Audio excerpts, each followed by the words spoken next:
गुरु जी, हम देखते हैं कि एक पूरी जो इंडिया में एक बहुत बड़ा एक चैलेंज हुआ ऑपरेशन दूर से पहले कंट्री को एक डिवीजन करने का मौका मिला कि जो लोग आउट ऑफ स्टेट कंट्री से हैं उनको बाहर वापस भेजा जाए पाकिस्तान में, क्योंकि जो कन्फेडरेशन इंडिया और पाकिस्तान के बीच में थी उसको लेकर था। तो कुछ लोगों को जहाँ आना पड़ा, कुछ को जाना पड़ा, तो एक लीगल वे जो प्रोसेस था वो गवर्नमेंट ने अडॉप्ट किया, लेकिन उसके बीच भी बहुत से लोग ऐसे थे जिनको जस्टिस नहीं मिल पाया उस समय।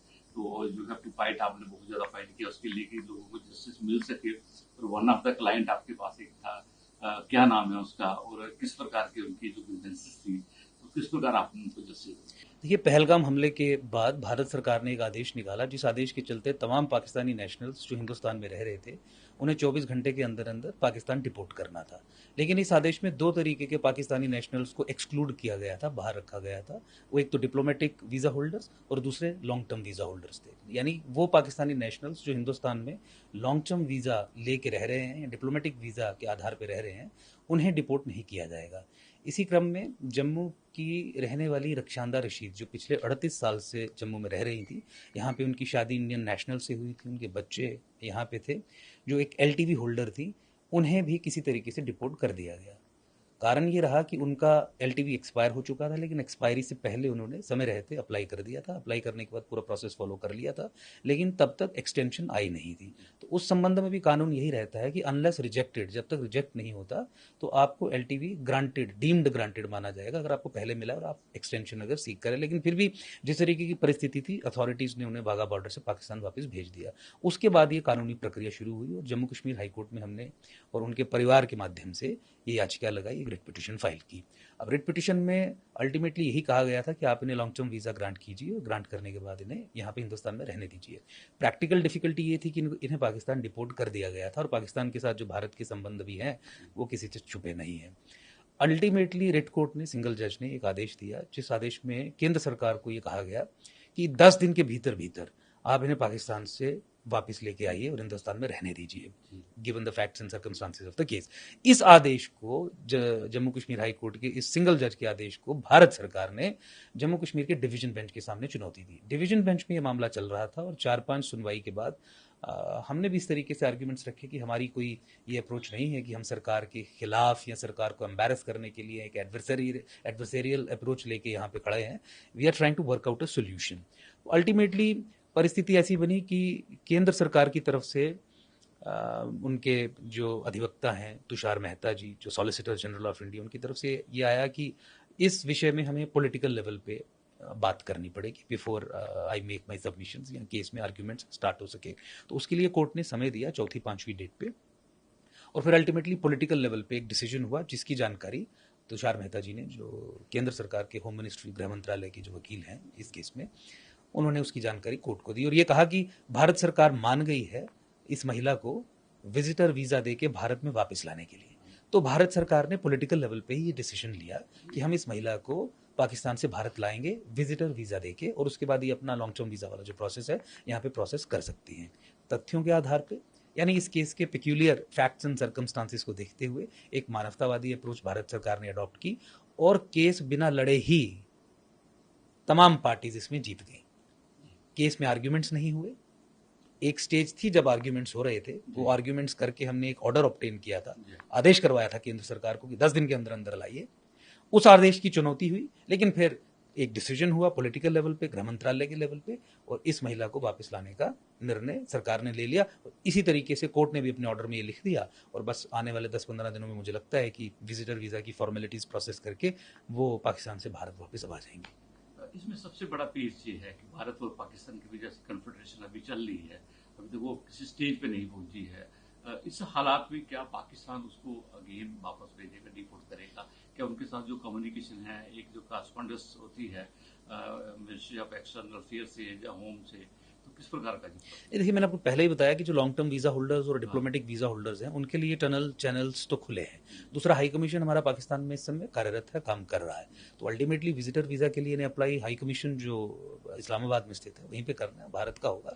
उतने चैनल्स, मिनिमम वर्किंग चैनल्स मुझे लगता है खुले हैं। फिर आपने देखा कि स्पोर्ट्स एक्टिविटी भी भारत में शुरू की है, बिहार में भी और यूएई में भी, क्रिकेट मैचेस और फुटबॉल, तमाम स्पोर्ट्स एक्टिविटीज धीरे धीरे प्रोबेबली वो पॉलिटिकल लेवल पे उस पर मैं कोई टिप्पणी नहीं करना चाहूँगा कि वो कितना सही है कितना गलत है या कैसा है, but as a matter of fact channels उतने तकरीबन खुले हैं कि जिसमें इस तरीके की जो SOS सिचुएशंस होती हैं उसको हैंडल करने के लिए दोनों ही देशों के अधिकारी जो हैं कोऑपरेट करते हैं और चीज़ें होती हैं। जिस तरह से आपसे बातचीत हो रही है कि एक डिस्कशन होती है, लॉन्ग टर्म डिस्कशन होती है, कोर्ट में मोस्ट हम देखते हैं कि लॉन्ग पेंडिंग केसेस रहते हैं, उसके लिए years month and sometime take a long time.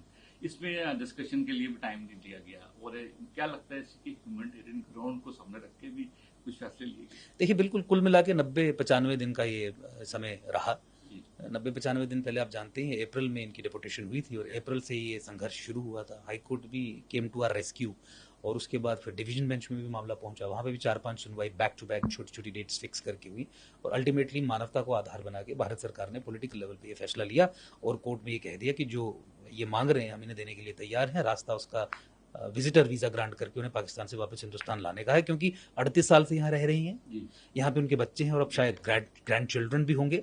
38 साल से लगातार रह रही हैं। एक हिंदुस्तानी नागरिक से इनकी शादी हुई। आप पाकिस्तानी नेशनल की बात छोड़ भी दीजिए, हिंदुस्तानी नागरिक के मौलिक अधिकार हैं उसको उसकी पत्नी से जिससे उसने लीगली शादी की है इन वायलेशन ऑफ लॉ जुदा नहीं किया जा सकता। माँ को बच्चों से नहीं छीना जा सकता, बच्चों से मां नहीं छीनी जा सकती। बच्चे इंडियन नेशनल है, पति इंडियन नेशनल है, तो इंडियन नेशनल के मौलिक अधिकार भी इस केस में इन्वॉल्व थे। और वैसे भी कोई भी अगर व्यक्ति हो जो हिंदुस्तान का नागरिक ना भी हो, उसे भी right to life with dignity का अधिकार पूरे तरीके से हमारा संविधान भारत में देता है।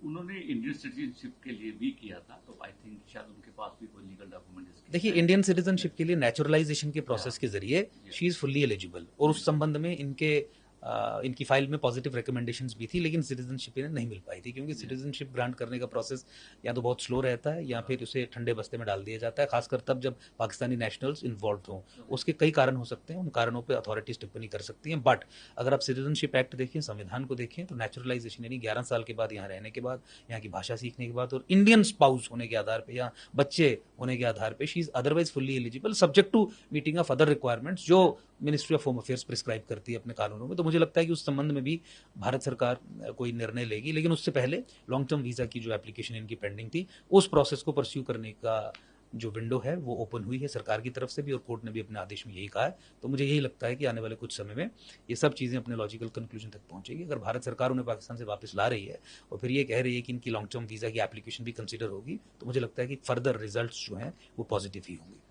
दोनों सरकारों को भी चाहे कुछ भी हो, लेकिन एक जो मेजर पार्ट इसमें हमने देखा जो प्ले किया है वो आप लोगों की तरफ से था, क्योंकि एक एडवोकेसी, एक स्ट्रांग एडवोकेसी जब होती है, एक स्ट्रांग स्ट्रेंथ वहां पे रखी जाती है कोर्ट के सामने और कोर्ट को मोल्ड किया जाता है, गवर्नमेंट को मोल्ड किया जाता है, तो कितना आपने एफर्ट्स किया? नहीं देखिए ये हमारा नहीं है, ये बेसिकली भारत के इंस्टीट्यूशंस जो हैं, डेमोक्रेटिक इंस्टीट्यूशंस हैं, उनकी विक्ट्री है। या जो आप प्रयास की बात कर रहे हैं, प्रयास चलिए हम एक माध्यम हो सकते हैं, लेकिन ultimately we have our democratic institutions in place जो मैच्योर हुए हैं टू द लेवल कि जहाँ पे इस तरीके के निर्णय भी हो सकते हैं और इस तरीके से लोगों की जिंदगियाँ बदली जा सकती हैं। तो मुझे लगता है कि विक्ट्री उस सोच की है जिस सोच के चलते भारत को एक डेमोक्रेटिक रिपब्लिक के रूप में, संवैधानिक कॉन्स्टिट्यूशनल डेमोक्रेसी के रूप में स्थापित किया गया था। तो हमारे संविधान की ये जीत है, हमारे इंस्टीट्यूशंस की ये जीत है, हमारी डेमोक्रेसी की ये जीत है।